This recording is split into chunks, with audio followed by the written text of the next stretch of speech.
A number of guests duly introduced by fellows beg leave to attend your meeting. Is it your pleasure that I welcome them in your name?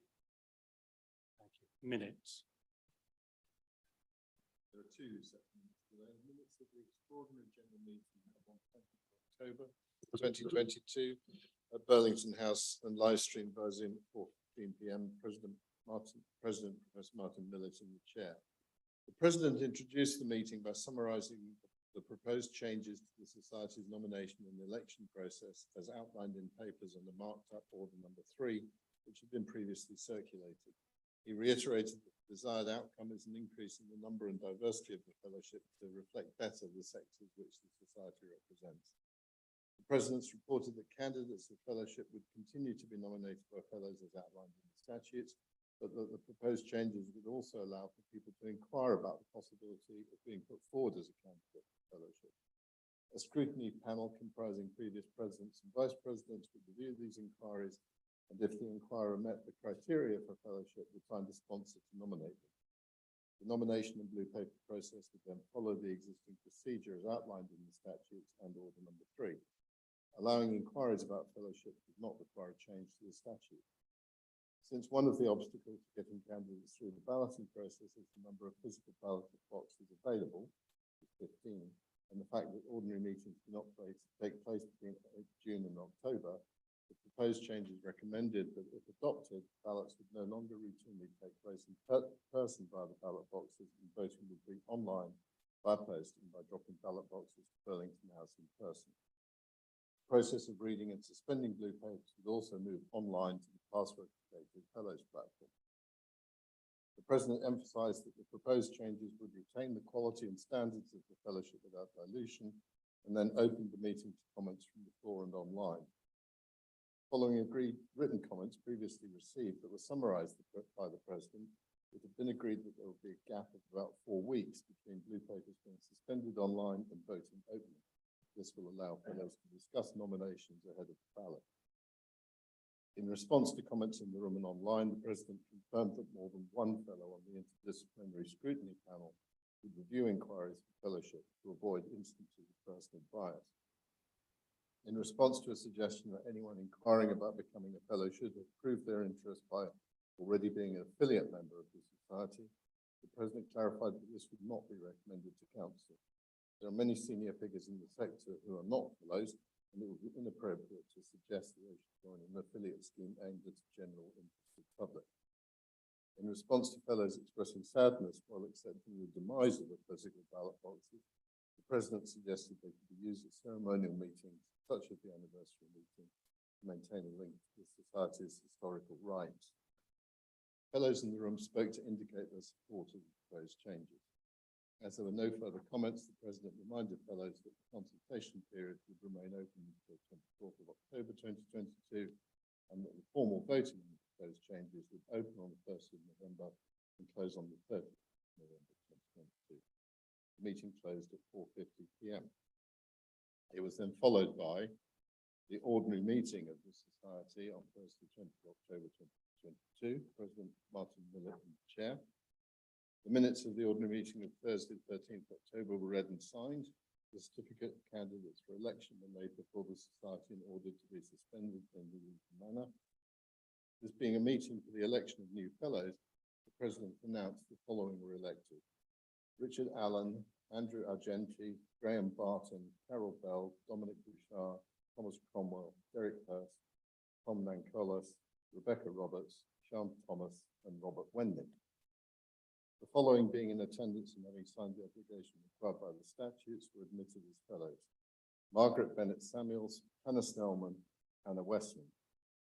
The following communication was then laid before the Society: Landscapes of Defence in Early Medieval England by Dr. Stuart Brooks, FSA.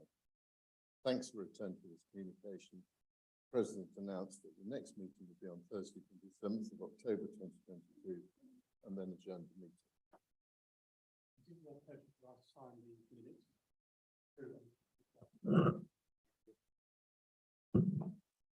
Certificates. 7 certificates this evening, and if I could remind fellows, I'm reading the short version. There's more information on the website. Thomas Booth, BSc, MSc, PhD, Senior Research Scientist in the Ancient Genomics Laboratory at the Francis Crick Institute. Linda Brady, BA, MA, PhD, Ad Astra Fellow and Assistant Professor at University College Dublin, working on cross-linguistics in the early medieval period. Matthew Brudenell, BA, PhD, Executive Director, Cambridge Archaeological Unit, specialising in the later Bronze Age and Iron Age of Eastern England. Christy Konstantakopoulou, BA, MA, DPhil, Professor of Classics and Ancient History at Birkbeck College, University of London, specialising in Aegean networks and communities in ancient Greece. Matthew Davies, BA, MST, DPhil, Deputy Director at the MacDonald Institute for Archaeological Research, specialising in East African archaeology, especially agricultural systems. Thomas Delmar, publisher, cataloguer, researcher, and auctioneer of armour and military antiquities. Alistair Douglas, BA, an archaeologist with over 30 years fieldwork experience, who has been involved in archaeological projects with veterans and serving military personnel. Is it your pleasure that these certificates be suspended in the usual manner? Thank you. We now come to the main business of this evening's meeting, which is to hear our lecture. Our lecturer this evening, Dr. Mansel, is a historian of courts and cities of France and the Ottoman Empire. He was educated at Balliol College, Oxford, where he read modern history and modern languages. Following 4 years of research in the French court, 1814 to 1830, he was awarded his doctorate at UCL in 1978. His first book on Louis XIV was published in 1981, and together with subsequent works, Court of France and Paris Between the Empires, this established him as a specialist on later French monarchy. His 7 of his books were translated into French. He's published a total of 14 books of history and biography on sultans and on French court.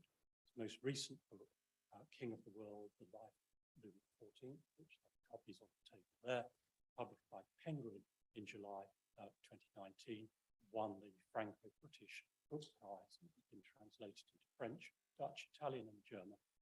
He's lived in Paris, Istanbul, Beirut, and now London. In 1995, he was co-founder with others of the Society for Court Studies. I think again he has some leaflets on that on the table side, designed to promote research in the field of court and dynastic history. He was the editor of the Society's journal, Court Historian, from 1996 to 2016. The Society has branches in Copenhagen and linked to similar societies in Versailles, Madrid, Ferrara, and Turin. He's also president of the scientific committee of the Mansel du Château de Versailles. He's going to talk to us this evening about this work, a paper called Louis XIV, Patron, Collector, Creator. Thank you and welcome you.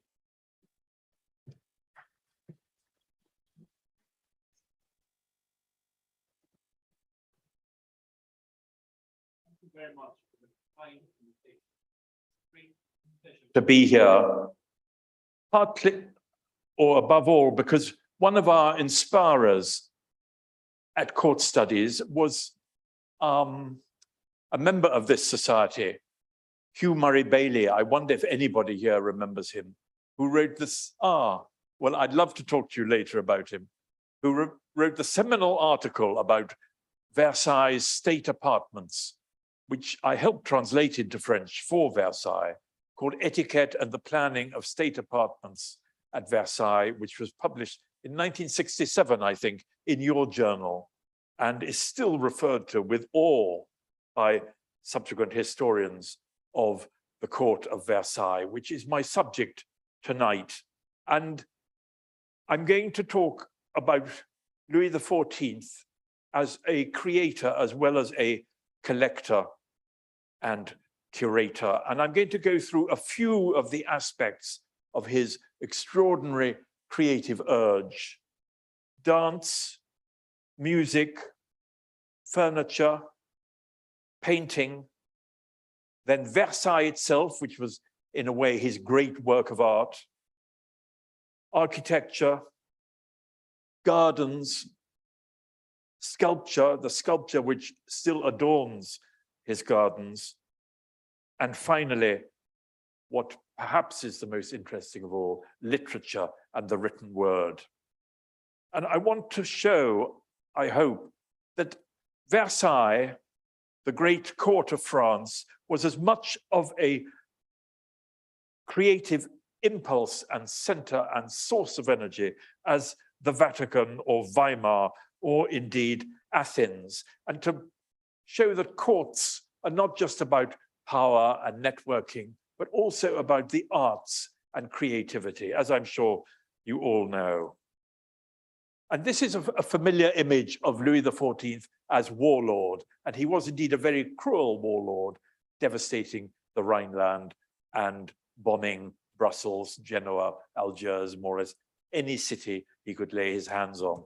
This is 1668 by Charles Lebrun, his Premier Peintre du Roi, somebody whom he knew very well indeed. Now, how do I advance?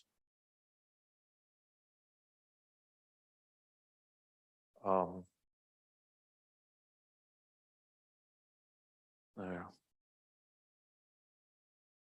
Anyway, maybe he's here.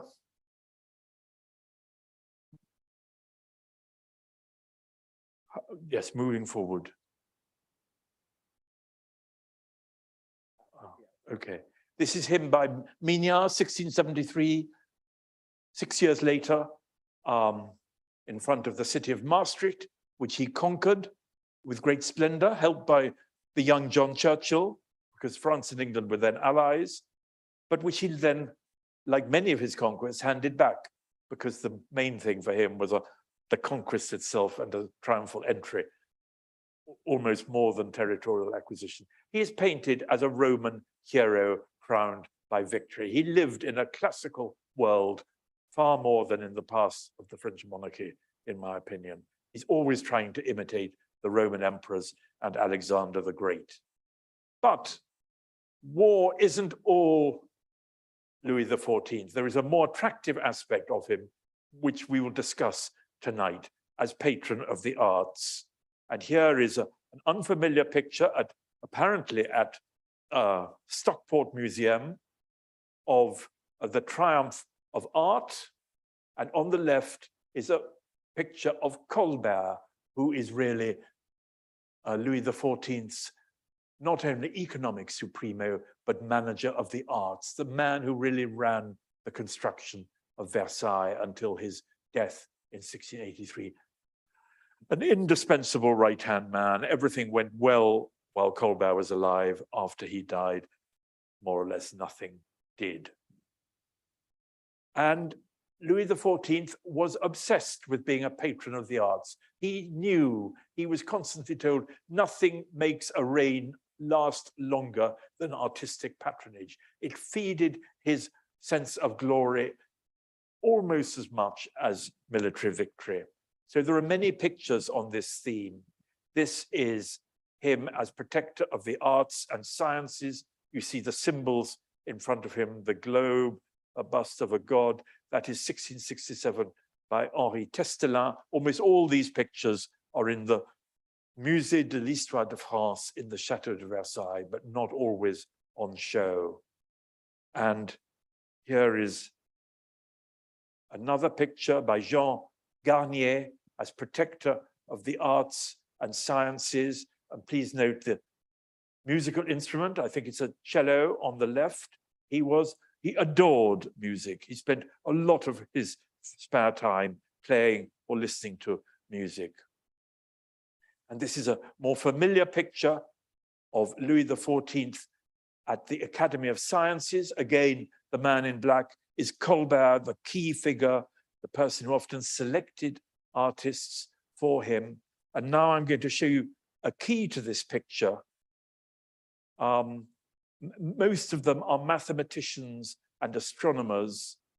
And behind the king is his brother, and behind them is the observatory, which Louis XIV built, Louis Le Vau, 1667. It is just about to be reopened. It is still there in Paris, where Louis XIV built it.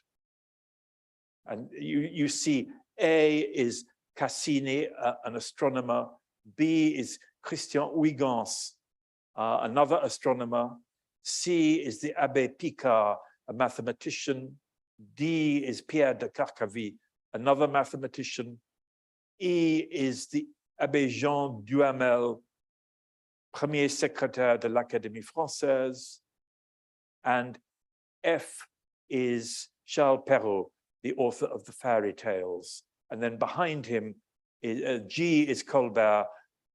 I is the first gentleman of the bedchamber.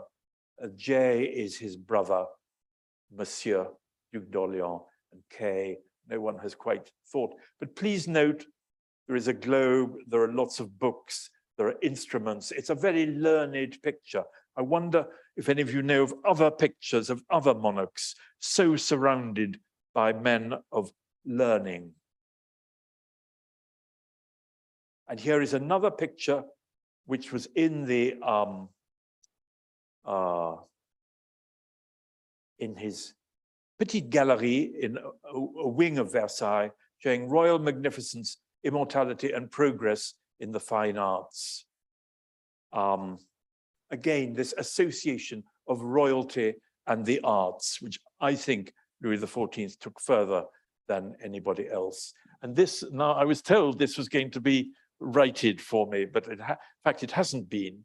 But I'm so sorry, I do apologize for that. But this shows the Louvre, which Louis XIV built, the bits that you can see now in Paris, and the way the Royal Palace of the Louvre housed the Academy of Sciences, the Academy of Painting and Sculpture, the Royal Society of Medicine, the Academy of Inscriptions and Belles-Lettres, the Académie Française, and the Academy of Architecture in different rooms in the Louvre.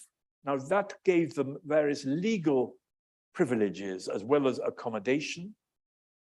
And in addition, artists were housed in the long gallery of the Louvre, in small apartments or workshops on the ground floor, and they're freed from guild restrictions, still very powerful in Paris. They're lodged in a royal palace. Now, how many other monarchs actually lodged academies and artists and craftsmen, including Boulle, his furniture maker, in a palace?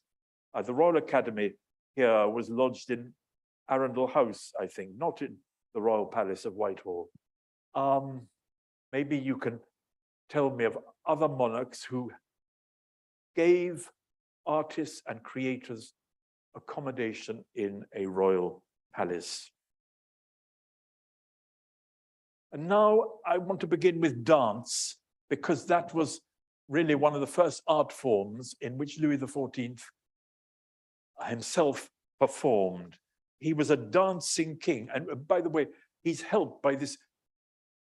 He actually reigned longer than Queen Elizabeth II, 2 years longer. He didn't have very good health. He's often ill, but he has extraordinary stamina and energy. He really hid his illnesses. He never stopped. He always kept going. And this is shown in his dancing. He dances as a young man, as a boy, with the Queen of Poland in 1645, when he's only 7. And then always as a young man, even during intervals of the Fronde, he's dancing away in the Louvre. It is a particularly French court art form. And he dances in private until 1700, until he's over 60, and in public until 1670, when he's over 30. He's dancing, and the public is admitted to watch him in the Tuileries Palace in Paris. He often spent 5 hours at a time rehearsing his roles. Here he is as Apollo in a dance of 1653. He played 60 roles in 23 ballets, and because the French court broke all rules, he sometimes even performed as a woman, as Ceres, or a village girl, or a shepherdess. This is the Ballet Royal de la Nuit. The king has triumphed in the Fronde. There's a lot to dance about. And by the way, his costume was, he had pink and white feathers, rubies, diamonds, and pearls in his costume. Here he is again, and here he is in a later ballet, 1654, in Les Noces de Pelée et Tétis. He is war. He represents war, and please note the red feathers in his hat, which recur frequently. He wanted to be watched. As you all know, he wanted publicity. A very characteristic remark he made when ordering the bombing of Brussels was, "Il faut faire quelque chose d'éclat." You must strike public imagination. You must be noticed. And he certainly was. And here is another form of dance which appealed to the French court. This is in fact a horse ballet, the Carousel of the 5th of June, 1662. It's painted by Henri Guisset. It's in the courtyard between the Tuileries Palace in front of us and the Louvre, which is behind us. Hundreds of nobles dressed up in elaborate costumes, and there is music playing, and they're riding the lances through a hoop, and they're also putting the horses through paces. And this is the whole art form of horse ballet, on which my friend Marie-Louise von Plessen is an expert, now sadly forgotten. And here he is again. He's Emperor of the Romans. Again, the red plumes in his helmet. And this was very much for Paris. He's quite Parisian as a young man, because the route the knights took going to the Carousel was announced into the public in advance so they could watch this amazing procession. Colbert, for example, would complain that every day there were balls, ballets, comedies, and diversion, and that the king wasn't paying enough attention to his work. And he institutionalized his passion for dance by founding the Académie Royale de Danse in 1661. And his excuse was, better dancers teach posture and physical discipline, and it's good for the armies and for the nobles' health. But I think he just liked dancing and parties and balls. And here is a ballet performed at Versailles, La Princesse d'Élide, and there is music and entrée de ballet, and this is the Plaisir de l'Île Enchantée, the famous ballets at Versailles. And of course, these prints are organized and printed by the royal printmaker and then publicized throughout Europe. Here is another, here is more. This is Versailles really as it's almost a tourist attraction for Europe. It's to dazzle Europe, to bring foreigners, to impress other courts, and to show, in my opinion, the real motive is to catch up with Rome and Italy and to show that France can do just as well as the ancient and modern Romans. And he he not only institutionalized dance, but he recorded it. It's at his suggestion that Raoul Feuillet, one of his dance masters, writes down dance steps for the first time. So Versailles gives Europe the art of choreography. And here it is again, published in 1700 avec privilège du roi, that is with royal approval. And here are some of the dance steps. There are many, many more. And this is a dance from the Boughton Music Library by Louis l'Abbé. So French dance is conquering Europe, very quick, rapid steps. And even in wartime, there are still French dancing masters all across Europe, spreading the ballets of Versailles. And for 22 years, he had lessons from Pierre Beauchamp, directeur de l'Académie Royale de Danse, et compositeur des ballets du roi, composer of the ballets of the king. And then with dance, there are parties. In a way, that's another art form which he took very seriously indeed. In the 1700 carnival season, for example, when he's quite an old man, there were 25 balls in Versailles and Marly. And even in old age, he wanted the parties to go on. Even in 1713, 1714, Madame de Maintenon inevitably complained that the king, and I quote, lacked the spirit of true penitence, but the king, for once, disobeyed his second wife, and he insisted that Parisians were allowed to have balls and parties before Lent. And he believed that parties, and I quote from his memoirs, gave a very advantageous impression to foreigners as well as Frenchmen of magnificence, of power, of wealth, and of grandeur. And these parties involved balls. December 1697, there was a ball for his grandson's wedding, 8 pyramids of 150 candles. Such magnificence had never before been seen in France. He's trying to show that although he's half lost the war, which ended in 1697, he can still win the party war with William III and others. The Venetian ambassador wrote, "At that hour when the glory and grandeur of France were made manifest," this is the ball in the Galerie des Glaces, "one can see how poor, how despicable are the imitations of other nations." And the music that accompanied these parties, we go to Versailles in the day, though there are often concerts at night. We don't get it because in the day under Louis XIV and his successors, there was almost always the sound of music from the chapel, from the private apartments, from courtiers' apartments, and from the state apartments. The king had 3 separate orchestras: Musique Chapelle, Musique des Écuries for the hunts and processions, and Musique de la Chambre with the 24 violons de la chambre. And of course, his friend, one of the many artists with whom he had a direct personal relationship, was Jean-Baptiste Lully.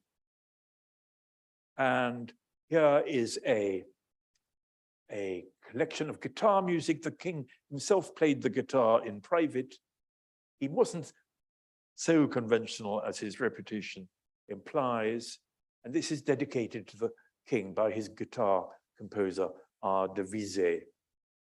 And then many tragedies would have music accompanying them. And here you see a tragedy from 1685, avec privilège de Sa Majesté Roland, and then put to music by Lully, who is écuyer conseiller secrétaire du roi, that gives him legal privileges and the privileges of nobility, and surintendant de la musique de Sa Majesté, that means he's in charge of all the music. And he was even forgiven his scandalous private life, his affair with a page, because the king needed him. And Lully would dedicate pieces of music to, and I quote, because Louis XIV loved flattery, as you know, the conqueror of 1,000 nations, the pacifier of Europe, the sovereign arbiter of the world, Louis XIV. And he was a real musician himself. 1660, the Florentine resident wrote that the king's greatest taste at the moment is for Italian music, occupying him for 3 or more hours every evening. And even as an old man, he would sometimes sing along at informal concerts with his daughters, ladies in waiting. And the music in the French chapel, the Versailles Chapel Royal, was the best, was thought to be the best in Europe.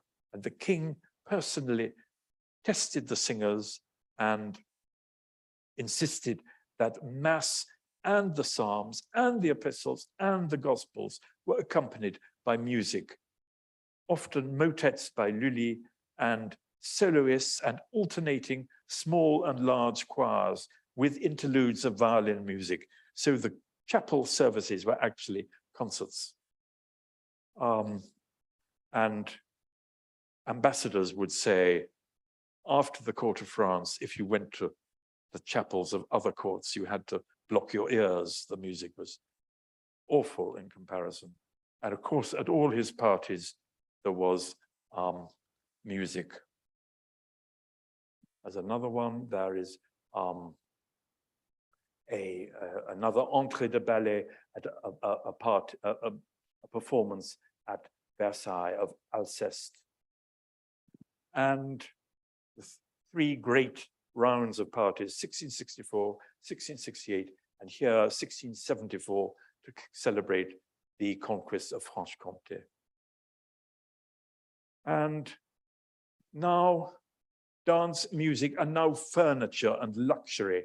He's also personally involved in the Gobelins. This is a Gobelins tapestry showing him visiting the factory of the Gobelins. Again, he's with the red feathers on the left, accompanied by members of his family and Colbert.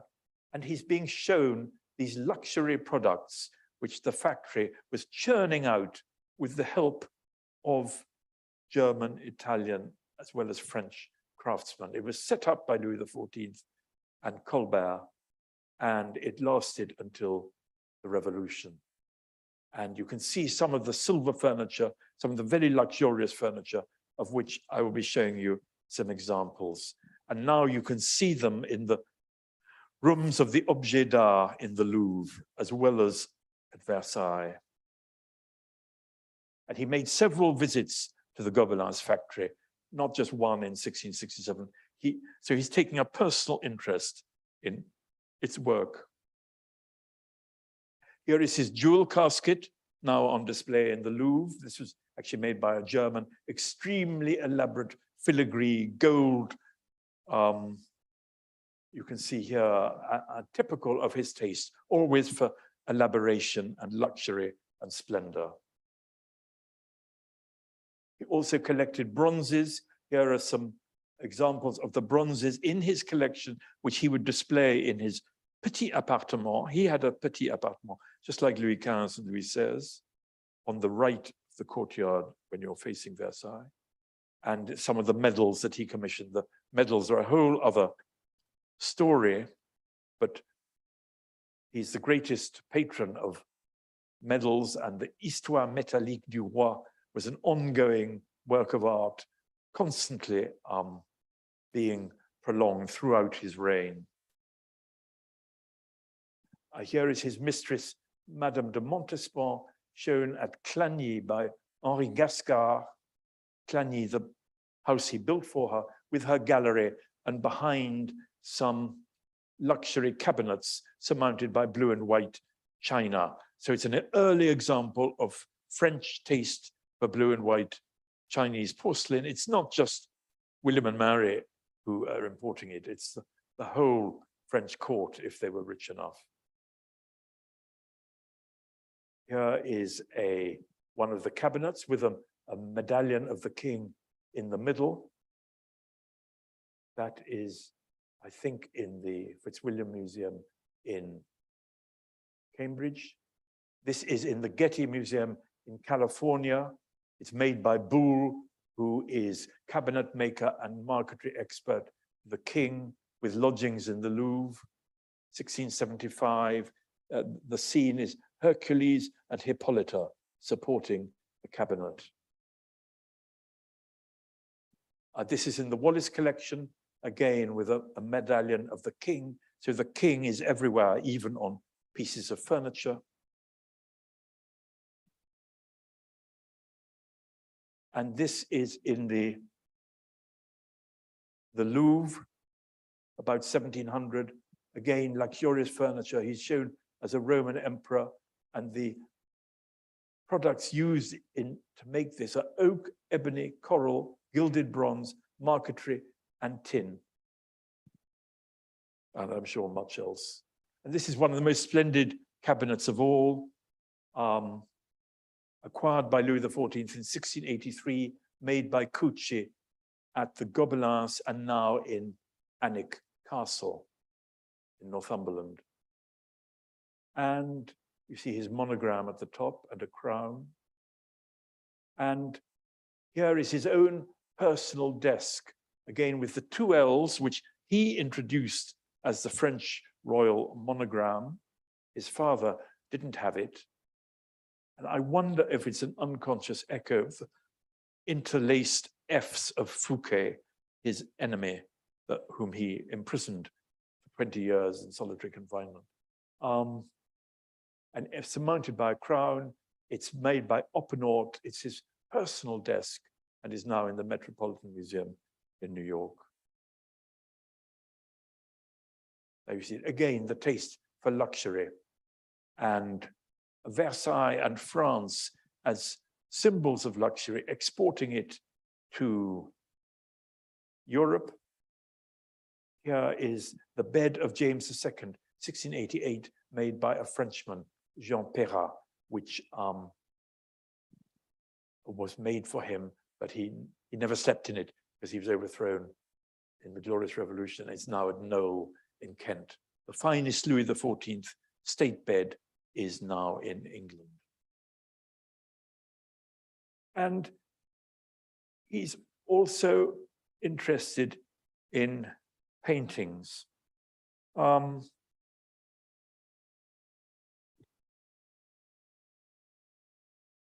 He's a collector.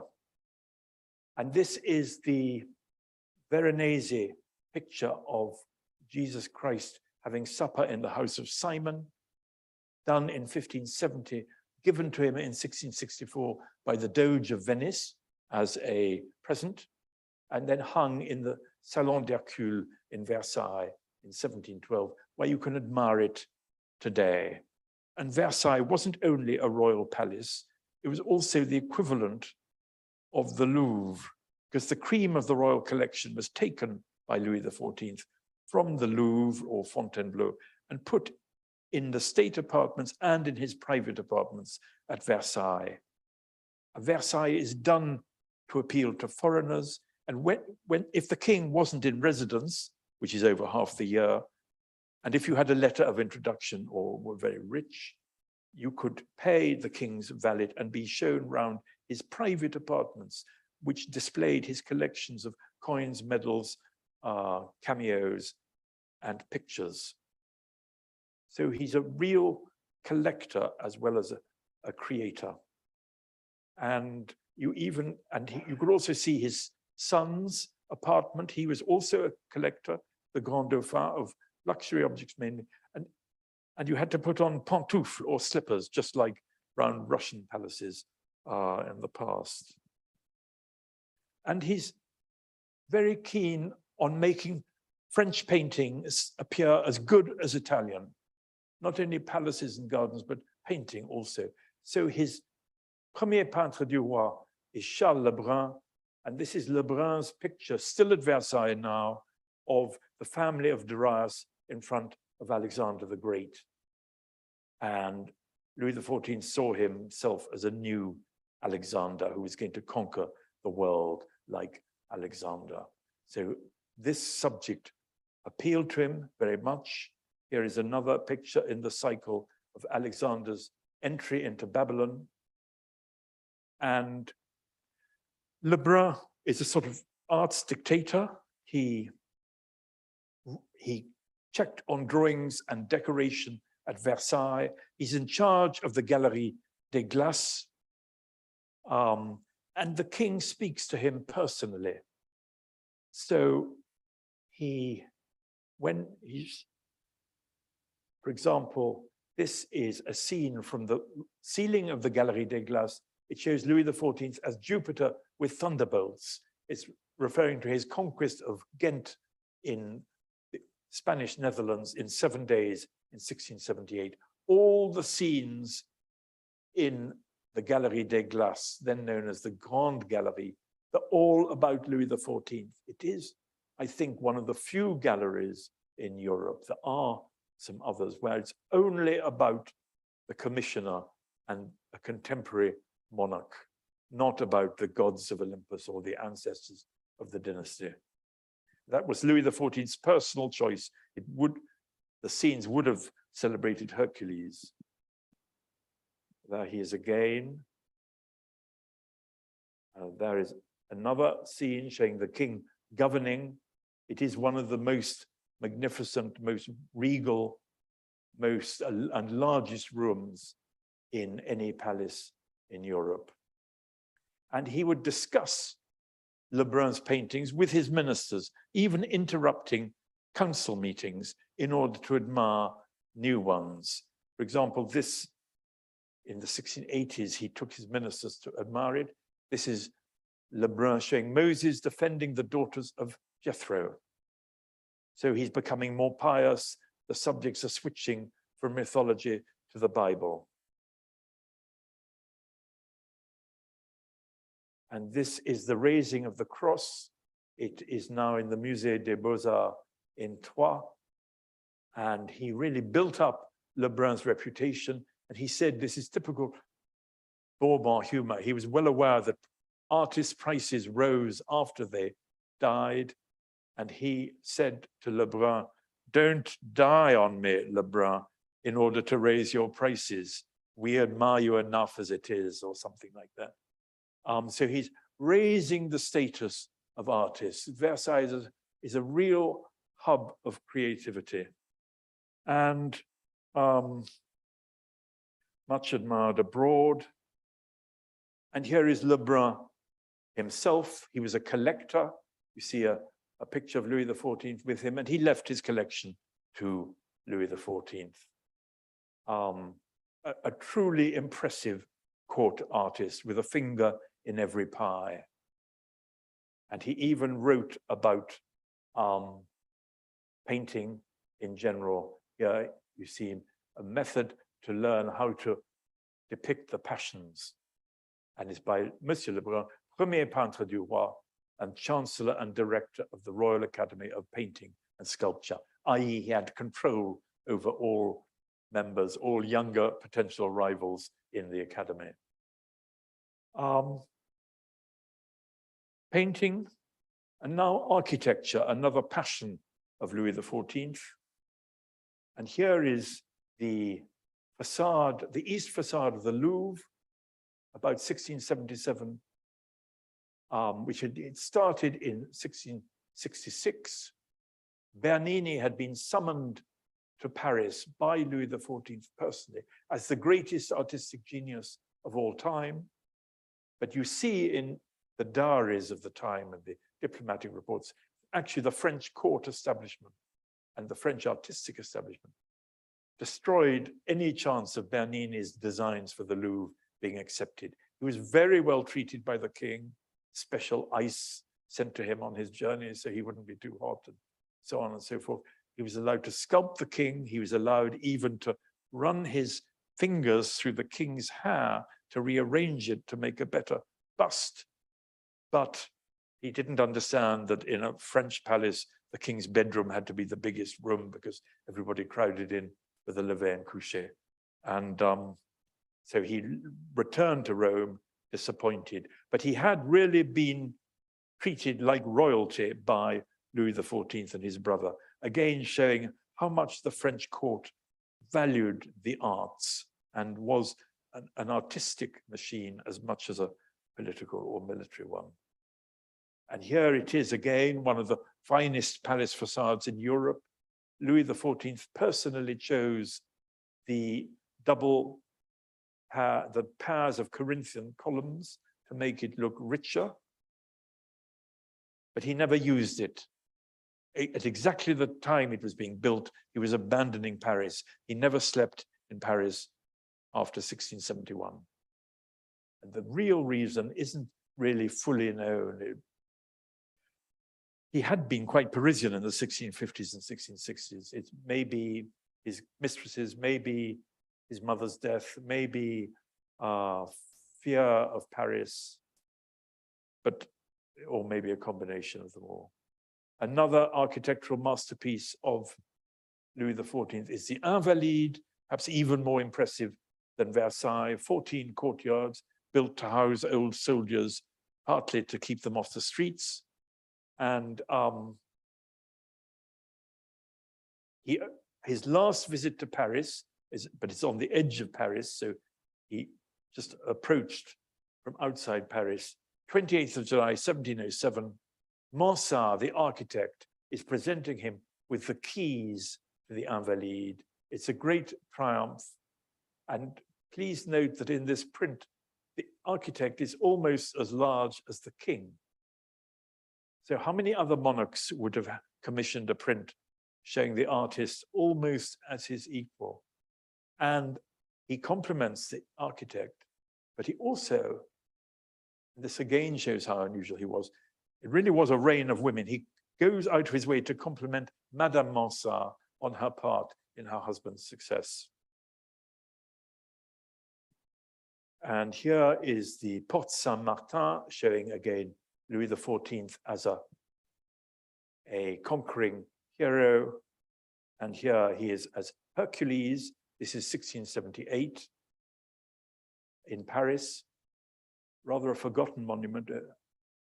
And here now Versailles, which throughout his reign is changing, expanding, being redecorated, being rethought. This is a view by Pierre Patel in 1669, a bird's eye view. You see the king coming in his carriage, escorted by guards.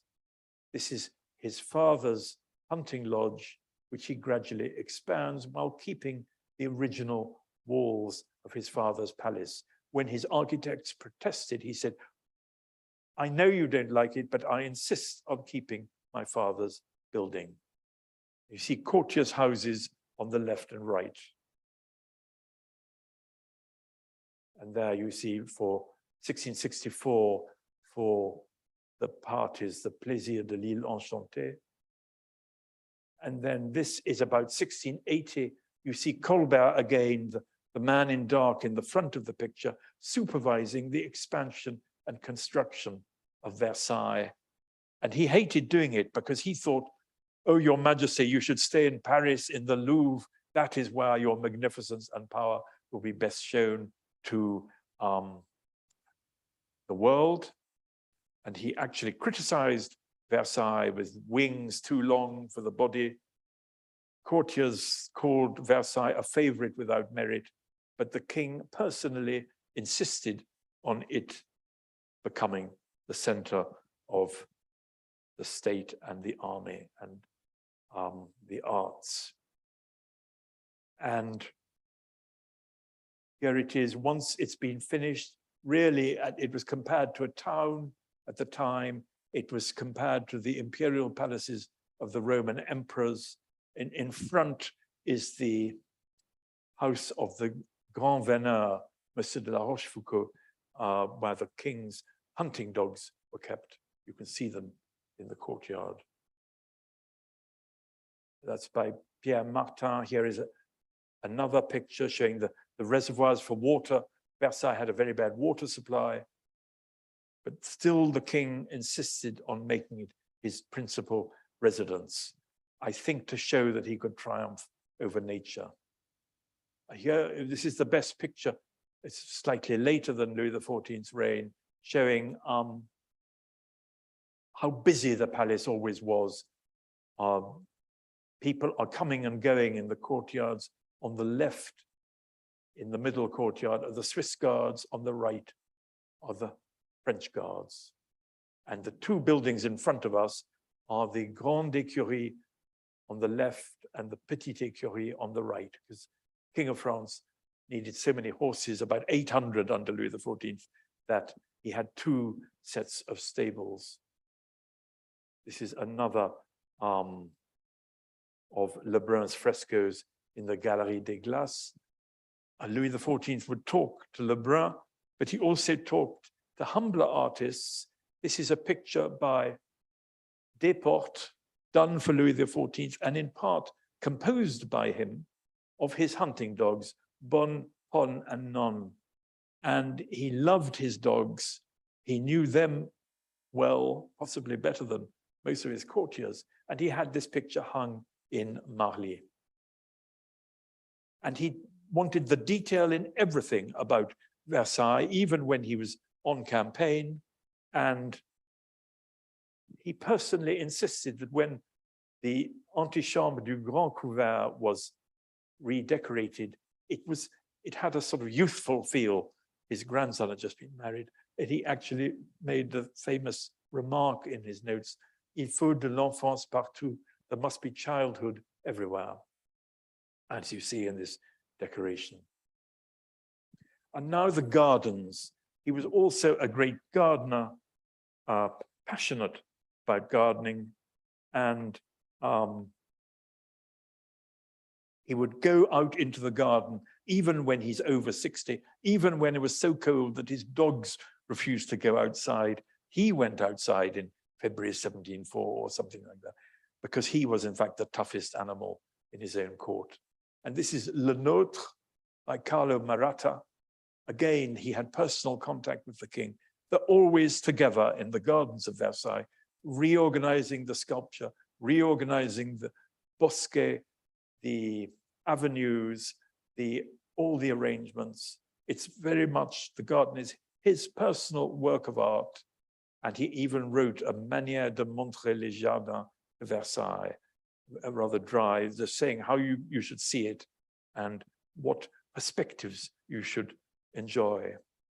Here is the Grand Canal with a statue of Latona. Here is the vegetable garden, still there in the town of Versailles, done by La Cantigny. In those days, gardening came from France to England, not the other way around. John Evelyn's last work was to translate this book, Instructions pour les jardins fruitiers et potagers. And here you see it. And the king would sometimes take his courtiers through the vegetable and fruit garden. They were allowed to eat figs, and even the king would himself garden or rearrange the branches, or he had to show that he was good at everything. More instructions. This is the garden itself. The gardens were used for parties, constant fireworks and concerts in the garden, often at night.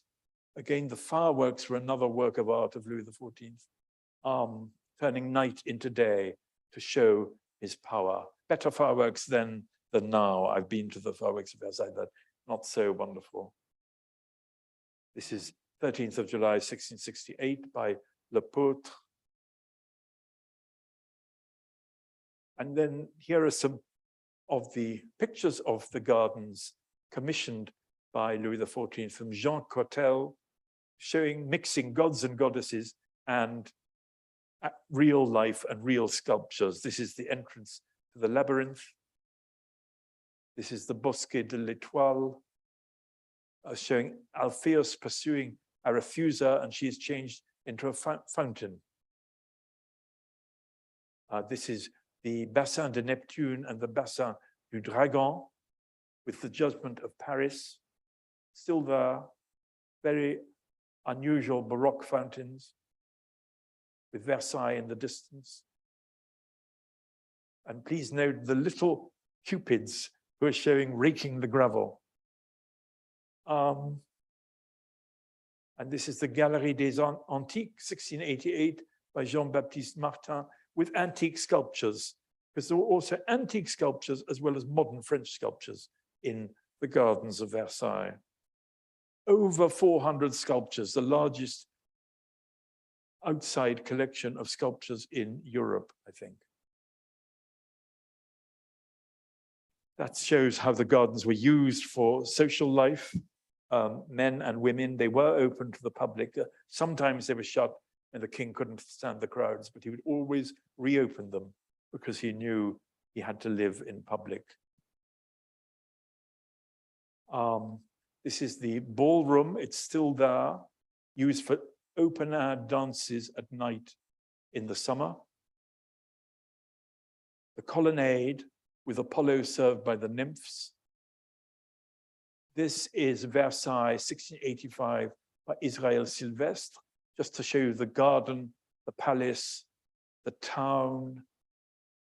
It really did attract visitors from all over Europe and America and Asia and Africa. There it is again. And this shows the orangery in front. And a general plan of the park, the Grand Parc, Petit Parc. And the Petit Parc was used to keep his game. It was really a game reserve for him to shoot pheasants, because he also was energetic enough to go shooting an awful lot of the time.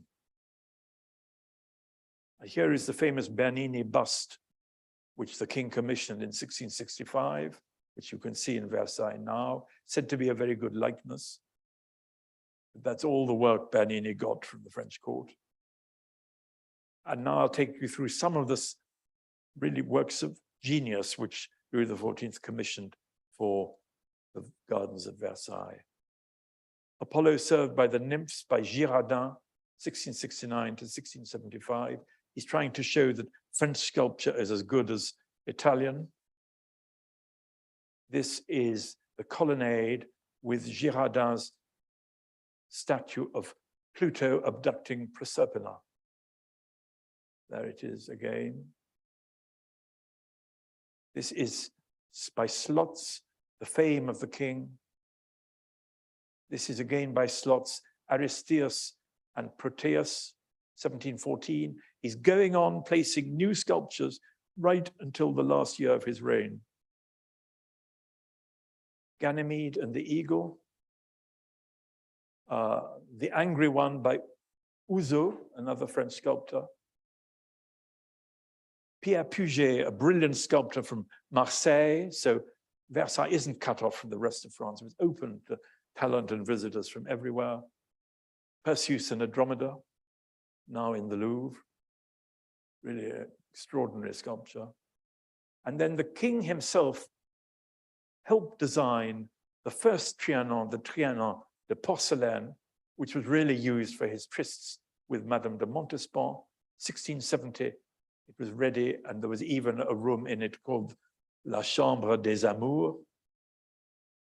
And then 1687, he designs what is now called the Grand Trianon, which is really a one-floor Italian villa, just northeast of Versailles. And it was surrounded by banks of flowers. He had a special greenhouses in Toulon for Mediterranean flowers, and the scent was sometimes so strong that the courtiers were forced indoors. And there's several sources for that. Constantly replaced potted plants. And here it is done by Cotel with Zephyr and Flora asleep. And there it is by P.D. Martin, with the gardens around it, which also have sculptures in them. And then this is another creation of the king from 1680, finished around 1690. It's his retreat from Versailles, Marly, which is a better, well, it's in a forest. It's meant to be a rest from Versailles, much less public than Versailles. You only went there by invitation. And again, the courtiers' houses around the main pavilion, And by the end of his reign, he's spending about a third of the year at Marly, because even he found Versailles too much. There is a view by P.D. Martin of Louis XV arriving at Marly with the fountains going. This is Croisevaux, Mercury riding Pegasus, which the king placed at the gates to Marly in 1700. And Fame riding Pegasus. And now some views done of what were called salles de verdure, or garden rooms in the gardens of Marly.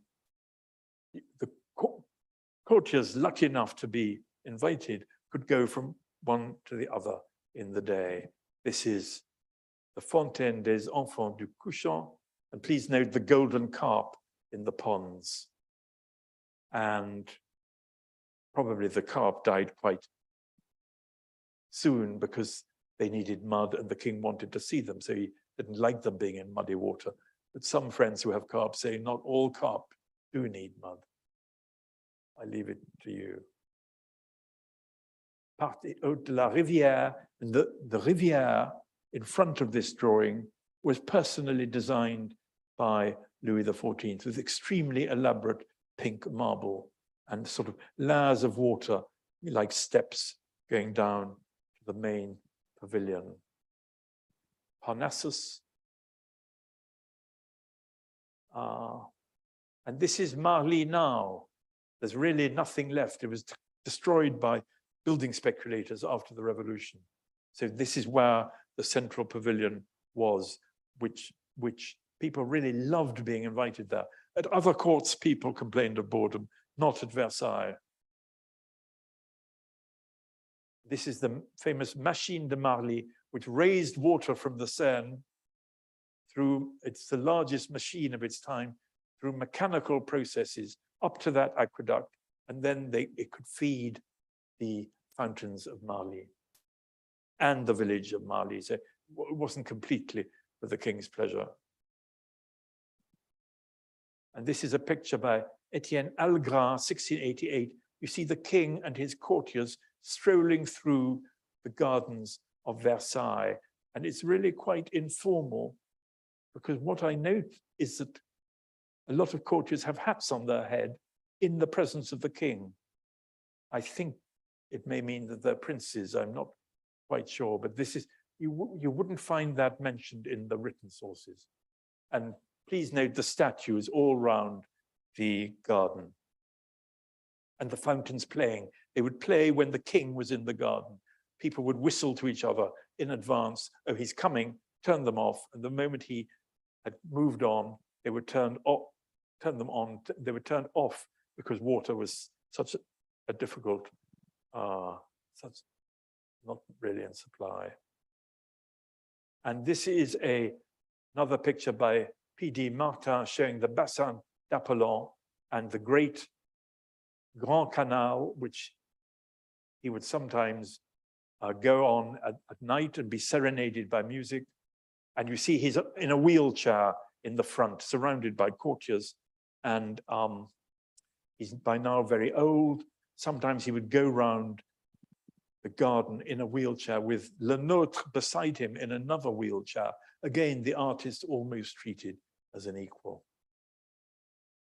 This is the orangery, which is absolutely magnificent. I recommend a visit.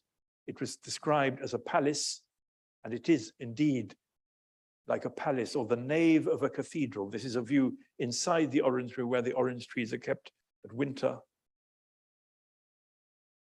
And then Versailles was published in order for Europe to understand the glory of France. You see these statues are now published. 1677, à Paris de l'Imprimerie Royale. And other monarchs would buy these books in order to see how to do it in their own parks. Another book, Statues and Groups of Versailles by Thomasin, Graveur du Roi, engraver of the king, with explanations in French, Latin, Italian, and Dutch. And he had a library. He's very conscious of the power of the written word. This is a detail from the binding of one of his books. You can tell it was the king's personal library because of the interlaced L's and crown and fleur-de-lis. And he encouraged writers. He was a friend of Molière, who was not only a playwright, this is Molière, but also valet de chambre tapissier du roi, in part charge of the furniture in the king's apartment. And he allowed Tartuffe, which is really an attack on Catholic hypocrisy, to be performed at court in his early days, 1669. And Le Bourgeois Gentilhomme performed at court. In all, Molière's troops spent 333 days at the French court. It's part of the court. The king is suggesting subjects. The actors are protected by their legal status at court. And not just Molière, but also Racine is a courtier. Here you see one of his tragedies published 1671. Many tragedies are about the king.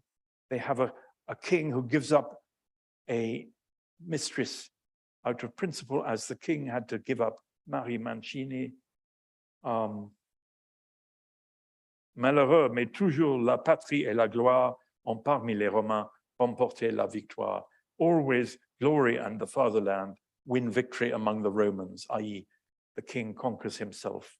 And the famous line Racine wrote about Louis XIV, whichever obscurity fate would have made him born, the world on seeing him would have recognized its master.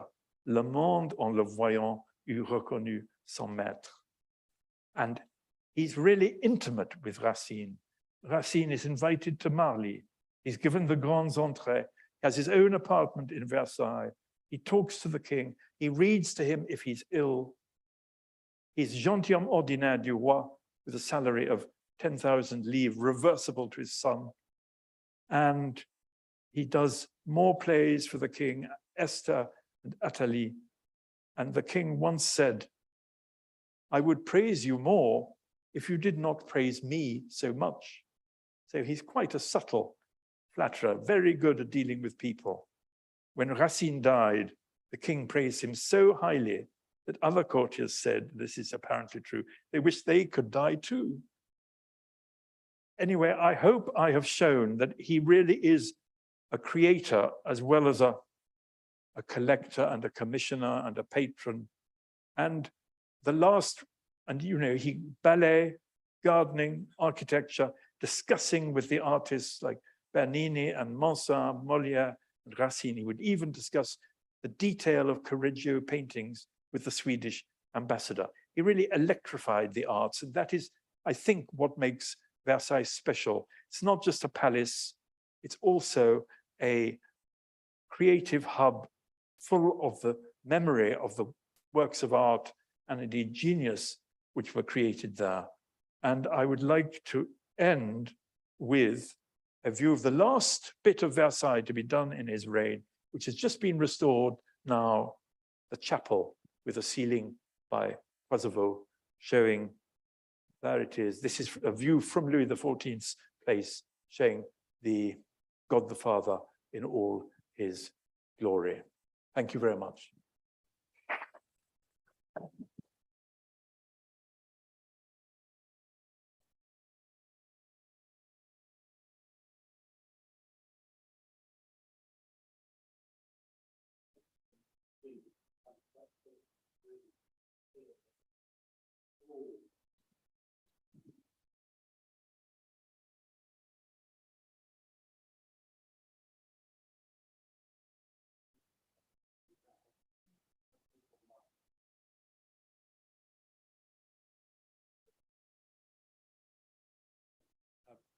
I'll say that's good. Thank you. You've given us a very clear and broad perspective to understand the course of the 40, with some incredibly broad spectrum of evidence. Very, very grateful. I'm personally very interested to see how the flowing through this of the connections back to the classical past and the way they're reinterpreted to create the sort of 17th century structures. And I wonder whether you could just say a little bit more about his collecting of sculpture. Yes. It's a huge subject. I mean, he brings Bernini to Paris because he's a sculptor and a very famous genius. He's collecting sculpture because he wants his garden to be alive with sculptures. It was said sculpture grew there like flowers and plants, but he's also collecting classical Roman sculpture, which decorated the Galerie des Glaces and the outside of Versailles, which is still lined with busts of Roman emperors, because he thinks he's a new Roman emperor himself. And I imagine the current busts can't be the originals, they must be later replacements. But and he also had these bronzes, I didn't have time to show them, in his private apartments, many of which are now in the Louvre or in Versailles. He's personally appreciative of sculpture.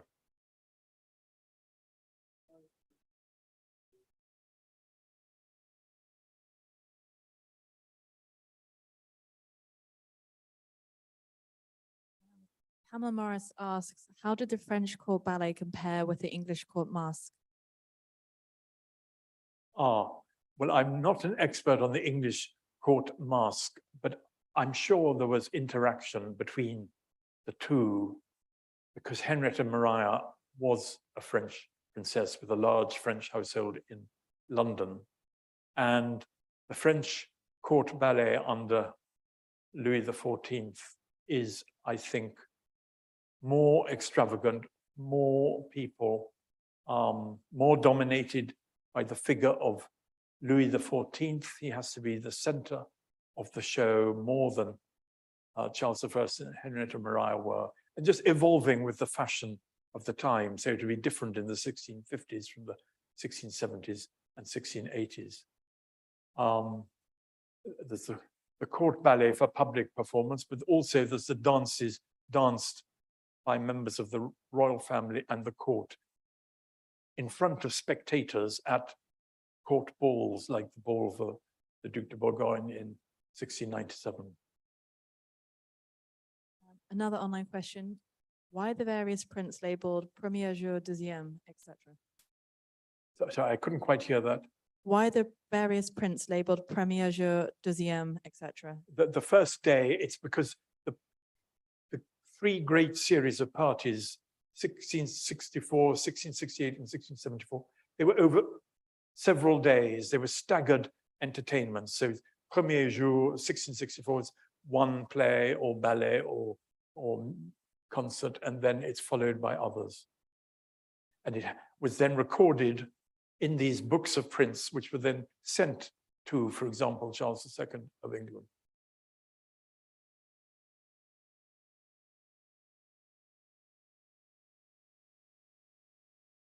I appreciate the way in which Louis XIV is portrayed in, as it were, Roman costume, in sculpture, in painting, and so on. But did he actually adopt such costume himself for court use? No, he's wearing the fashionable dress of the day. He's very keen on encouraging lace and embroidery and ribbons. Simpler costume as he gets older, and then fantasy costumes for court ballets in public. But no, he doesn't wear Roman costume himself.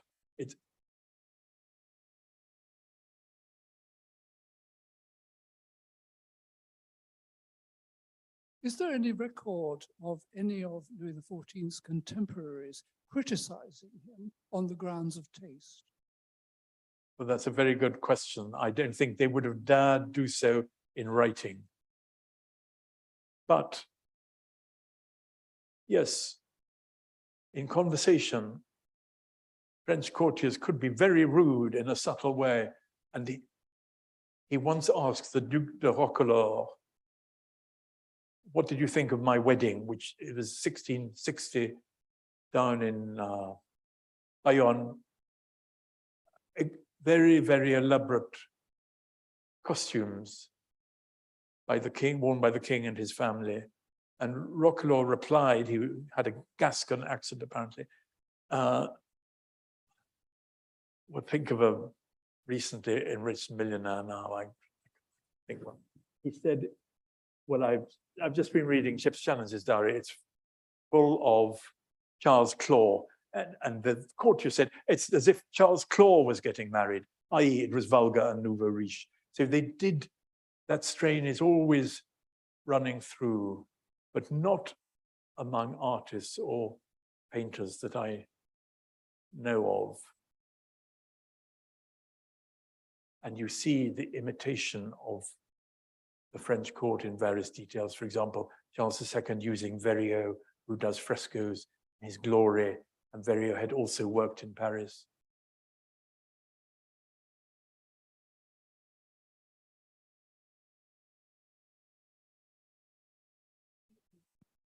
How did he pay for all this? His wars were ruinous to the economy, regular financial crises, I'm thinking 1709 in particular, towards the end of his reign. Is it because, did he raise the money as debt? Was it sequestration of estates from French Protestants? Where did the money come from? Thank you. The money comes from taxes, and it's about between 5 and 10% of income, not more than that, because A, he had a very large income. B, taxes, while Colbert is alive, the financial situation is quite good. The French peasants are very heavily taxed. And the theory is, oh, all this expenditure is going to be good for the economy. It's going to attract foreigners. It's going to put money in circulation in Paris. But later on, as he loses the War of the Spanish Succession, he does find it difficult to pay.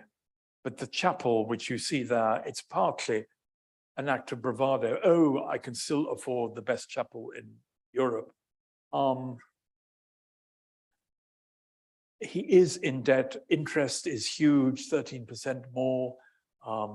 He's borrowing money all over Europe, even through Protestant bankers abroad.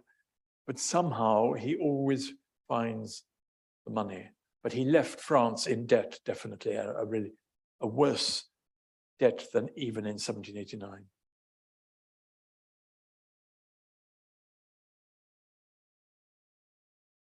I think that he did furnish Versailles with silver furniture.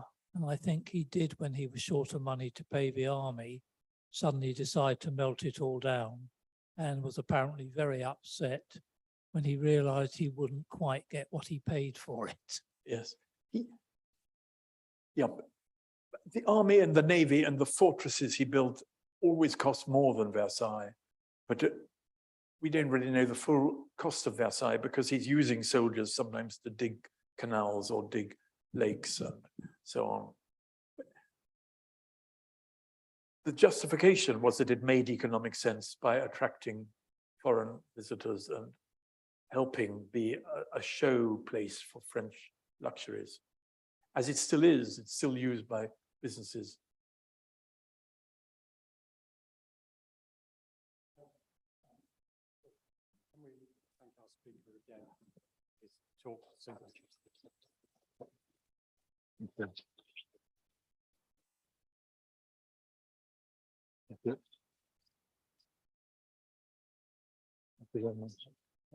I give notice that the next meeting will be on Thursday, the 3rd of November at 5 p.m. when we will hear a paper, Hadrian's Wall and the Intersection of Conservation, Research and Engagement by Dr. Robert Collins, FSA.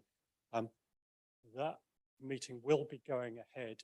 We understand that there will not be a rail strike next week, but keep our eye on the Society's website